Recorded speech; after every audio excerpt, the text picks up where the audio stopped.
Let's move on to wisdom and look at some instances where Esther applied wisdom. Esther chapter 2 verse 10 tells us that Esther had not revealed her nationality or family background because Mordecai had forbidden her to do so. He also let her know that Haman was a descendant of Amalek. Hence, revealing her ancestry too soon, she stood a greater chance of hindering the whole purpose she was in the palace.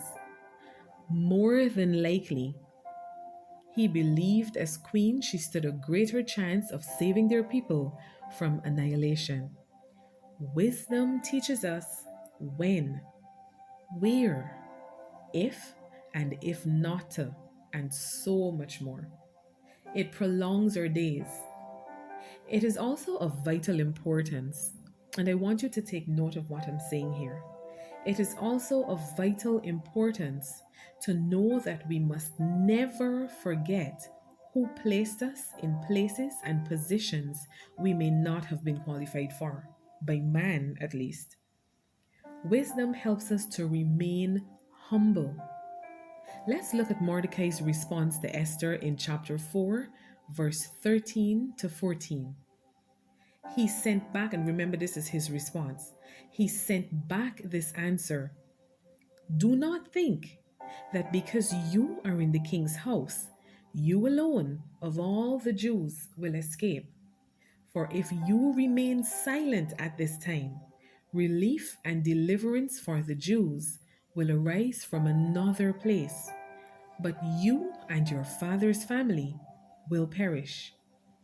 And who knows but that you have come to your royal position for such a time as this? In my opinion, and this is my opinion, this is a humbling, sobering statement. Not that Esther was in any way arrogant or puffed up. No, that's not why it was said. But it can certainly be applied to our lives today. Wisdom reminds us that God does not need us to remain God. He is God all by himself. He chooses us out of love. And sometimes being chosen, as we've seen throughout history, can cause one to forget that they're not the only ones out there. Please stay in wisdom. It keeps entitlement at bay. Let's move on to some more instances where Esther put careful, strategic planning into action by operating in wisdom. In chapter 5, verse 4 to 7, we see Esther prepare the banquet for the king and Haman, the same person who wanted all her people killed.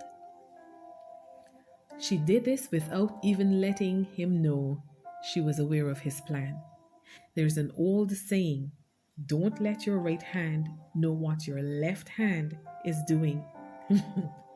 Wisdom shows us how to move in silence, especially in the presence of our enemies. I mean, who'd want to give their enemies ammunition or advantage in a battle? Ask for and embrace wisdom with your life.